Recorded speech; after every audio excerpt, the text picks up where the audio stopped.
ഭ്രാന്തന്റെ പ്രണയം an unconditional love story ഭാഗം 29. ടെറസിലേക്കുള്ള വാതിൽ തുറന്നു കിടക്കുന്നത് കണ്ടപ്പോഴേ വിനോദിന് മനസ്സിലായി ഹരി അങ്ങോട്ടാണ് പോയിരിക്കുന്നതെന്ന്. ഒന്ന് നിശ്വസിച്ചുകൊണ്ട് അവനും അങ്ങോട്ടേക്ക് നടന്നു. ടെറസിൽ റെയിലിങ്ങിൽ കൈകുത്തി പുറത്തേക്ക് നോക്കി നിൽക്കുകയായിരുന്നു ഹരി. അവന്റെ മനസ്സിലൂടെ വിനോദ് ചോദിച്ച ചോദ്യം വീണ്ടും വീണ്ടും കടന്നുപോയിക്കൊണ്ടിരുന്നു. എന്തുകൊണ്ടോ അവൻ്റെ ഉള്ളിൽ വല്ലാത്തൊരു നോവ് തോന്നി. അത്ര പോലും നീ അവളെ ഓർക്കുന്നില്ലേ വിനു? എൻ്റെ പ്രണയിനി അല്ലടാ അവള്, നിന്നെ പ്രണയിക്കുന്നവളാടാ വിനോദ്. നീ അവളെ മറന്നു പോവല്ലേടാ. എൻ്റെ മോളെ വിഷമിപ്പിക്കല്ലേ. നിന്റെ മനസ്സിൻ്റെ ഒരു ചെറിയ കോണിൽ പോലും അവളില്ലേ വിനു? അത്രത്തോളം പരസ്പരം സ്നേഹിച്ചതല്ലേടാ നിങ്ങൾ. എന്നിട്ടും നീ അവളെ മറന്നുപോയോ? ഹരി മനസ്സിൽ വേദനയോടെ പറഞ്ഞുകൊണ്ടിരുന്നു. തോളിൽ ഒരു കരസ്പർശം അറിഞ്ഞതും ഹരി പെട്ടെന്ന് നിറഞ്ഞ തൻ്റെ കണ്ണുകൾ അമർത്തി തുടച്ചു. അപ്പോഴും അവൻ്റെ നോട്ടം പുറത്തേക്ക് തന്നെയായിരുന്നു. നീയും അവളും എന്തോ സംസാരിക്കുന്നത് കണ്ടു. എന്താന്ന് കേട്ടില്ലായിരുന്നു. നീ അവളെ ചേർത്ത് പിടിക്കുന്നതും ചുംബിക്കുന്നതും കണ്ടപ്പോൾ ഞാൻ അങ്ങനെ കരുതിപ്പോയി ഹരി. പാടില്ലായിരുന്നു. സോറിടാ. വിനോദ് കുറ്റബോധത്തോടെ പറഞ്ഞു നിർത്തി. ഹരി ഒന്ന് മൂളിയതേയുള്ളൂ. ഹരി, ഞാൻ ചോദിച്ചത് നിനക്ക് വിഷമായി കാണുമെന്ന് എനിക്കറിയാം. നിനക്ക് മാത്രമല്ല, ആ കുട്ടി കരഞ്ഞു. നിന്റെ സംസാരം കേട്ടപ്പോൾ മനസ്സിലായി കാണും അവൾക്ക്. എനിക്കറിയില്ലല്ലോടാ. ഹരിയുടെ മൗനത്തിൽ വിനോദിന് സങ്കടം തോന്നി. ഹരി കണ്ണുകൾ തുടച്ച് അവന് നേരെ തിരിഞ്ഞു നിന്നു. വിനോദിന്റെ കണ്ണുകളിൽ വേദനയാണ്, കുറ്റബോധമാണ് അങ്ങനെ ചോദിച്ചു പോയതിൽ. സോറി, വിനോദ് തല താഴ്ത്തിക്കൊണ്ട് പറഞ്ഞു. അത് കണ്ടപ്പോൾ എന്തുകൊണ്ടോ ഹരിക്ക് ചിരി വന്നുപോയി. മുഖമുയർത്തി നോക്കിയ വിനോദ് കാണുന്നത് തന്നെ പുഞ്ചിരിയോടെ നോക്കുന്ന ഹരിയെയാണ്. അത് കാണെ അവന്റെ മുഖവും വിടർന്നു. വിനോദ് ഹരിയെ നോക്കിയൊന്ന് പുഞ്ചിരിച്ചു. സാരല്ല വിനു, നീ പറയുന്നത് കേട്ടപ്പോൾ എനിക്ക് സങ്കടം തോന്നി എന്നുള്ളത് ശരിയാ. പക്ഷേ നിനക്ക് അവൾ അറിയില്ലല്ലോ. നിന്റെ ഓർമ്മയിലൊന്നും അവളില്ലല്ലോ. അപ്പോൾ നീ അങ്ങനെ ചോദിച്ചതിൽ തെറ്റ് പറയാൻ പറ്റില്ല. ഞാനിപ്പോഴും വിവാഹം കഴിക്കാത്തതുകൊണ്ട് നീ അങ്ങനെ ചിന്തിച്ചതായിരിക്കും അല്ലേ? പക്ഷേ ഞാൻ അവളെ ചുംബിച്ചതിനും ചേർത്ത് പിടിച്ചതിനും ഒരേ ഒരു അർത്ഥമുള്ളൂ വിനു, വാത്സല്യം. ഹരി പറഞ്ഞു നിർത്തിയപ്പോൾ വിനോദ് അവൻ്റെ കയ്യിൽ അമർത്തി പിടിച്ചു. സോറി, അവൻ വീണ്ടും പറഞ്ഞു. സാരല്ലടാ, പക്ഷേ അവളെപ്പോലൊരു പെൺകുട്ടിയെ ആരും ആഗ്രഹിച്ചു പോവും. അത്ര നല്ല കുട്ടിയാ അവള്. പക്ഷേ കുറുമ്പിക്ക് അസ്ഥിക്ക് പിടിച്ചൊരു പ്രണയ ഒരുവനോട്. ഹരി വിനോദിന്റെ മുഖത്തേക്ക് നോക്കാതെ പറഞ്ഞു. വിനോദിന് എന്തിനെന്നില്ലാതെ നെഞ്ചിൽ ഒരു നോവ് തോന്നി. പ്രണയം, അവൻ മനസ്സിൽ പറഞ്ഞു. ആരാ ആള്? അവൻ ചോദിച്ചു. പേരറിയില്ല. അവനെ വിളിക്കുന്നൊരു പേരുണ്ട്, അതുമാത്രമേ അറിയൂ. അവൾക്ക് അവനെ പ്രാണനാ. അവനും അങ്ങനെയായിരുന്നു. അവളില്ലാതെ പറ്റില്ലായിരുന്നു അവന്.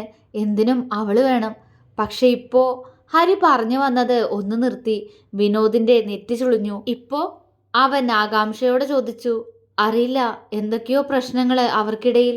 ഞാൻ ചോദിച്ചിട്ടില്ല. കാത്തിരിക്കുക അവള് അവന് വേണ്ടി. എത്ര കാലം വേണമെങ്കിലും അവള് കാത്തിരിക്കും. പക്ഷെ അവൻ അവളിലേക്ക് വന്നു ചേരാൻ ഇനിയും എത്ര നാളുകളാവുമെന്ന് അറിയില്ല. ഇനി അവളിലേക്ക് അവനൊരു മടക്കില്ലേ, അതും അറിയില്ല. എങ്കിലും അവള് കാത്തിരിക്കും, മരണം വരെയും. അത് പറയുമ്പോൾ ഹരിയുടെ ശബ്ദം ഒന്നിടറിയിരുന്നു. അന്ന് അവളുടെ പഠനത്തിന്റെ കാര്യം പറയാനായി ഇവിടേക്ക് വന്നപ്പോൾ വിനോദ് ചേർത്ത് പിടിച്ച് ചുംബിക്കുന്ന അവളെ കണ്ടതാ. ഞങ്ങളത് കണ്ടു എന്ന് മനസ്സിലായപ്പോൾ അവളുടെ മുഖം ചുവന്നു തുടുത്തിരുന്നു. അപ്പോഴും ആ കണ്ണുകളിൽ നിറഞ്ഞു നിന്നിരുന്നത് വിനോദിനോടുള്ള അടങ്ങാത്ത പ്രണയായിരുന്നു. പിന്നെയും എത്രയോ തവണ താൻ കണ്ടതാ അവളുടെ കണ്ണില് വിനോദ് എന്ന അവളുടെ മാത്രം ഉണ്ണിയേട്ടനെ. ഹരി മനസ്സിൽ ചിന്തിച്ചു. വിനോദ് അവനെ കേട്ടുനിന്നു എന്നല്ലാതെ മറുപടി ഒന്നും പറഞ്ഞില്ല. കുറച്ചു നേരം ഇരുവർക്കുമിടയിൽ നിശബ്ദത തളം കെട്ടി. ആ നിശബ്ദതയെ ഭേദിച്ചുകൊണ്ട് വിനോദ് തന്നെ സംസാരിച്ചു തുടങ്ങി. ശരിക്കും എന്റെ ഗായുവിനെ പോലെ ഉണ്ടല്ലേടാ ഹരി അവളെ കാണാൻ. അത്രയ്ക്കും സാമ്യം രണ്ടാളും തമ്മില്. അവൻ വിടർന്ന മുഖത്തോടെ പറഞ്ഞപ്പോൾ ഹരി ഒന്ന് പുഞ്ചിരിച്ചു. ആദ്യം അവളെ കണ്ടപ്പോൾ ഞാൻ ശരിക്കും ഞെട്ടിപ്പോയി ഹരി. എൻ്റെ ഗായു വന്ന് മുന്നിൽ നിൽക്കുന്നത് പോലെ തോന്നി. പക്ഷേ ഗായു കുറച്ച് തടിച്ചിട്ടാ, നല്ല വെളുത്ത നിറവും. ഇവള് നല്ല മെലിഞ്ഞിട്ടാ. അത്രയേ ഉള്ളൂ രണ്ടാളും തമ്മിലുള്ള വ്യത്യാസം. എന്നിട്ടും അവളെ കണ്ടപ്പോൾ എന്തിനും എൻ്റെ കണ്ണ് നിറഞ്ഞുപോയി. വിനുവിൻ്റെ ശബ്ദം പതിഞ്ഞു പോയിരുന്നു. അതെ വിനു, അവളെ കാണാൻ നമ്മുടെ ഗായത്രിയെ പോലെ തന്നെയാ. ഹരി ഒന്ന് പുഞ്ചിരിച്ചു. ആ കുട്ടി ഇവിടെ വന്നിട്ട് എത്ര കാലായി? ഒരുപാട് കാലായോ? കൊച്ചു കുഞ്ഞിനെ പോലെ ഉണ്ടല്ലോ അതിനെ കാണാൻ. അതോ തോന്നണതാണോ എനിക്ക്? വിനോദ് സംശയത്തോടെ ചോദിച്ചു. കൊച്ചു കുഞ്ഞു തന്നെയാടാ അവള്. ഇവിടെ വന്നിട്ടിപ്പോ 11 മാസമായി. അടുത്ത മാസം വന്നാൽ 1 വർഷം തികയും. ഇങ്ങോട്ട് വരുമ്പോൾ 18 വയസ്സ് തികഞ്ഞിട്ടേ ഉണ്ടായിരുന്നുള്ളൂ അവൾക്ക്. ഹരി പറഞ്ഞു നിർത്തി. വിനോദ് ഒന്ന് മൂളി. ഞാൻ അവളെ നമ്മുടെ ചിന്നുവിൻ്റെ കൂടെ പഠിക്കാൻ വിടുന്നുണ്ട് വിനു. പഠിക്കാൻ നല്ല മിടുക്കി അവള്. അച്ഛനും അമ്മയെല്ലാം കുഞ്ഞുനാളിൽ തന്നെ മരിച്ചു പോയതുകൊണ്ട് +2 കഴിഞ്ഞ് പഠിക്കാൻ പറ്റിയിട്ടില്ല അവൾക്ക്. ടീച്ചർ ആവാൻ അവളുടെ ആഗ്രഹം. അവളെ ഞാനതാക്കും വിനു, ഹരി ഉറപ്പോടെ പറഞ്ഞു. നല്ല കാര്യം, വിനോദ് ചിരിയോടെ മറുപടി പറഞ്ഞു. എന്നാ നീയൊന്ന് പോയി ഫ്രഷായി വാ വിനു, നിന്റെ മുഖത്താകെ ഒരു ക്ഷീണുണ്ട്. ഹരി പറഞ്ഞപ്പോൾ വിനോദ് ചിരിയോടെ തലയാട്ടി.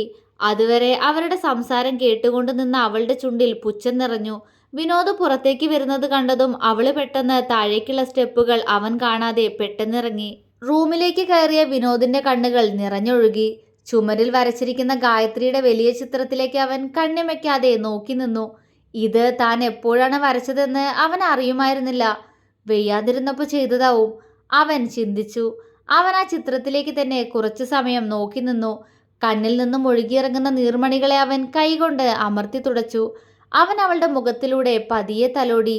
ഗായു, എന്തിനാടി നിന്റെ വിനോദിനെ വിട്ടിട്ട് പോയേ? എനിക്ക് നീയില്ലാതെ പറ്റണില്ല പെണ്ണെ.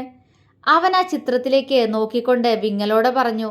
കുറച്ചു സമയം അവൻ അതിലേക്ക് തന്നെ നോക്കി നിന്നു. പതിയെ അവൻ ആ റൂമിലൂടെ മൊത്തമായി ഒന്ന് കണ്ണോടിച്ചു. ആകെ എന്തൊക്കെയോ മാറ്റങ്ങള് ഈ വീടിനും എൻ്റെ റൂമിനും എല്ലാവർക്കും. എല്ലാം ആകെ മാറിപ്പോയി.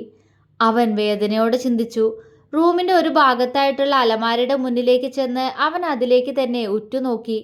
കണ്ണാടിയിൽ കാണുന്ന രൂപത്തിന് പഴയ വിനോദുമായി ഒരു സാമ്യവും ഇല്ലാത്തതുപോലെ അവന് തോന്നി. അവൻ ആ കണ്ണാടി ചില്ലിലേക്ക് കൈവച്ച് കണ്ണുകളടച്ചു വേദനയോടെ. കണ്ണാടിയിലേക്ക് ഉറ്റുനോക്കിക്കൊണ്ട് നിൽക്കുന്ന ടവല് മാത്രം ഉടുത്ത അർദ്ധനഗ്നമായ ഒരു ശരീരം. അവൻ അവളെ പുറകിൽ നിന്നും ആഞ്ഞു പുണർന്നു. അതേ നിമിഷം തന്നെ അവളുടെ ദേഹത്തു നിന്നും ടവലഴിഞ്ഞ് താഴേക്ക് വീണു. അവളുടെ നഗ്നമായ ശരീരം അവന് മുന്നിൽ വെളിവായി. അവള് പെട്ടെന്ന് തിരിഞ്ഞു നിന്ന് അവനെ കെട്ടിപ്പിടിച്ചു. ഞെട്ടലോടെ വിനോദ് കണ്ണുകൾ വലിച്ചു തുറന്നു. അവന്റെ മുഖമാകെ വിയർത്തിരുന്നു, ദേഹം വിറയ്ക്കുന്നത് പോലെ. അവൻ കണ്ണാടിയിൽ നിന്നും കൈകൾ എടുത്തുകൊണ്ട് അതിലേക്ക് തന്നെ തുറച്ചു നോക്കി. അവന്റെ കണ്ണുകൾ നിറഞ്ഞിരുന്നു. അവൻ പെട്ടെന്ന് ഗായത്രിയുടെ ചിത്രത്തിലേക്ക് നോക്കി. അവനിൽ വേദന നിറഞ്ഞു. ഗായു, അറിയില്ല ഗായു, നിന്റെ വിനോട്ടൻ എന്തുകൊണ്ട് എങ്ങനെയൊക്കെ കാണുന്നതെന്ന്. നിന്നെ മാത്രമല്ലേ മോളെ നിന്റെ വിനോട്ടൻ സ്നേഹിച്ചിട്ടുള്ളൂ. നിന്റെ ശരീരമല്ലേ ഞാൻ സ്വന്താക്കിയിട്ടുള്ളൂ. എന്നിട്ടും നിന്നെ അല്ലാതെ മറ്റാരെയാ നിന്റെ വിനോട്ടൻ ഇങ്ങനെ കാണുന്നേ? അവന്റെ കണ്ണുകൾ നിറഞ്ഞൊഴുകി. വെറുക്കല്ലടി എന്നെ നീ, അവൻ വിങ്ങുന്ന ഹൃദയത്തോടെ പറഞ്ഞു. എനിക്ക് അറിയില്ല ഗായു. നീയാണോ അത്? അല്ല ഗായു, നീയല്ല അത്. നിന്റെ ശരീരം അല്ല അത്. പിന്നെ ആരാ? ഉൾക്കിടിലത്തോടെ അവൻ കണ്ണാടിയിൽ കാണുന്ന തന്റെ പ്രതിബിംബത്തിലേക്ക് തന്നെ നോക്കി നിന്നു. അപ്പോഴും ആ നഗ്ന ശരീരം പൂർണ്ണമായും ഒരു പുകമറ പോലെ അവന് മുന്നിൽ നിറഞ്ഞു നിൽക്കുന്നുണ്ടായിരുന്നു. രാത്രി ആകാറായപ്പോഴേക്കും എല്ലാവരും തിരികെ പോയിരുന്നു. ഉച്ചയ്ക്ക് ഭക്ഷണം കഴിക്കാൻ അവനെ വിളിച്ചിരുന്നെങ്കിലും അവൻ വിശപ്പില്ലാന്ന് പറഞ്ഞ് ഒഴിഞ്ഞുമാറി. ആ നേരം അത്രയും വിനോദ് ആ റൂമിൽ ഗായത്രിയുമായിട്ടുള്ള നല്ല ഓർമ്മകളുമായി കഴിച്ചുകൂട്ടി. പക്ഷേ ഇടയ്ക്കിടയ്ക്ക് പുകമറ പോലെ മുന്നിൽ തെളിയുന്ന ഒരു പെൺകുട്ടിയുടെ രൂപം അവനെ കൂടുതൽ അസ്വസ്ഥനാക്കിക്കൊണ്ടിരുന്നു. രാത്രിയിൽ ഭക്ഷണം കഴിക്കാനായി ടേബിളിന് മുന്നിൽ ഇരിക്കുകയാണ് വിനോദ്. ദേവിക സന്തോഷത്തോടെ അവനിഷ്ടമുള്ള കറികളെല്ലാം ഉണ്ടാക്കിയിരുന്നു. അവൻ അവരുടെ സന്തോഷം നിറഞ്ഞ മുഖത്തേക്ക് തന്നെ നോക്കിയിരുന്നു അല്പനേരം. കഴിക്കുണ്ണി, എന്താ ഇങ്ങനെ നോക്കിയിരിക്കണേ? അമ്മ മോനു വേണ്ടി ഉണ്ടാക്കിയതെല്ലാം. ഉച്ചയ്ക്ക് നീയൊന്നും കഴിച്ചില്ലല്ലോ, അവർ സ്നേഹത്തോടെ പറഞ്ഞപ്പോൾ അവൻ ഒന്ന് പുഞ്ചിരിക്കുക മാത്രം ചെയ്തു. ഭക്ഷണം ആസ്വദിച്ച് കഴിക്കുമ്പോഴും അവൻ്റെ കണ്ണുകൾ ചുറ്റും ആരെയോ തേടിക്കൊണ്ടിരുന്നു. ആ നോട്ടം ചെന്നെത്തി നിന്നത് അടുക്കള ചുമരിനടുത്താണ്. ഇടയ്ക്കിടയ്ക്ക് പുറത്തേക്ക് തലയിട്ട് തന്നെ നോക്കുന്ന മാളുവിനെ കണ്ട് വിനോദിന്റെ നെറ്റി ചുളിഞ്ഞു. ഇവളെന്തിനെന്നെ ഇങ്ങനെ നോക്കുന്നേ? അവൻ അസ്വസ്ഥതയോടെ ചിന്തിച്ചു. അവൻ നോക്കുന്നത് കണ്ടതും മാളു വേഗം മറഞ്ഞു നിന്നു. അവൻ ശ്രദ്ധിക്കുന്നില്ലാന്ന് കാണുമ്പോൾ അവൾ വീണ്ടും അവനെ നോക്കി നിൽക്കും. ഇടം കണ്ണിട്ട് അവളെ നോക്കുന്ന വിനോദ് വ്യക്തമായി തന്നെ കാണുന്നുണ്ടായിരുന്നു മാളുവിന്റെ ഈ കാട്ടിക്കൂട്ടൽ. എന്തുകൊണ്ടോ അവന് ദേഷ്യം വരാൻ തുടങ്ങിയിരുന്നു. എന്താ? അവള് നോക്കുന്നത് കണ്ടതും പെട്ടെന്ന് വിനോദ് ചോദിച്ചു. മാളു ഞെട്ടിപ്പോയി. ചോദിച്ചത് കേട്ടില്ലേ? നീ കുറെ നേരം ആയാലും എന്നെ ഒളിഞ്ഞു നോക്കുന്നു. എന്തെങ്കിലും പറയാനുണ്ടോ? അവൻ ഗൗരവത്തോടെ ചോദിച്ചു. മാളുവിന്റെ തല താഴ്ന്നു, കണ്ണുകൾ നിറഞ്ഞു. ദേവിക അവളെ ഒന്ന് നോക്കി. തല താഴ്ത്തി നിൽക്കുന്ന അവളെ കണ്ടപ്പോഴേ അവർക്ക് മനസ്സിലായിരുന്നു അവൾ കരയുകയാണെന്ന്. അവർക്ക് വേദന തോന്നി. മോളെ മാളു, ഇങ്ങോട്ട് വാ, അവർ സ്നേഹത്തോടെ അവളെ വിളിച്ചു. മാളു മുഖമുയർത്താതെ തന്നെ അവരുടെ അടുത്തേക്ക് ചെന്ന് നിന്നു. ദേവിക അവളെ ചേർത്ത് പിടിച്ചുകൊണ്ട് വിനോദിനെ കൂർപ്പിച്ചു നോക്കി. നീ എന്തിനാ ഉണ്ണി മോളോട് ദേഷ്യപ്പെടുന്നേ? അവർ അവളെ ചേർത്ത് പിടിച്ചുകൊണ്ട് അവനോട് ചോദിച്ചു. അവൻ അവളുടെ മുഖത്തേക്കൊന്ന് നോക്കി. തല താഴ്ത്തി പിടിച്ചിരിക്കുകയാണ് പെണ്ണ്. ഹരി പറഞ്ഞത് നല്ല കുട്ടിയാണെന്നാ. ഇവൾക്ക് ഒരു പ്രണയമുണ്ടെന്നല്ലേ പറഞ്ഞേ? പിന്നെ ഇവളെന്തിനാ എന്നെ നോക്കി നിന്നേ? സാധാരണ ഒരാൾ നോക്കുന്നത് പോലെയല്ല. അവൾ ഇമ്മ ചിമാതെ തന്നെ തന്നെ നോക്കി നിൽക്കായിരുന്നു. അതാ ദേഷ്യപ്പെട്ടെ. അവൻ മനസ്സിൽ ചിന്തിച്ചു. ഉണ്ണി, ഞാൻ നിന്നോടാ ചോദിച്ചേ, നീ മോളോട് എന്തിനാ ദേഷ്യപ്പെട്ടെ? പാവം എൻ്റെ കുട്ടിക്ക് നല്ല സങ്കടമായിന്ന് തോന്നണു.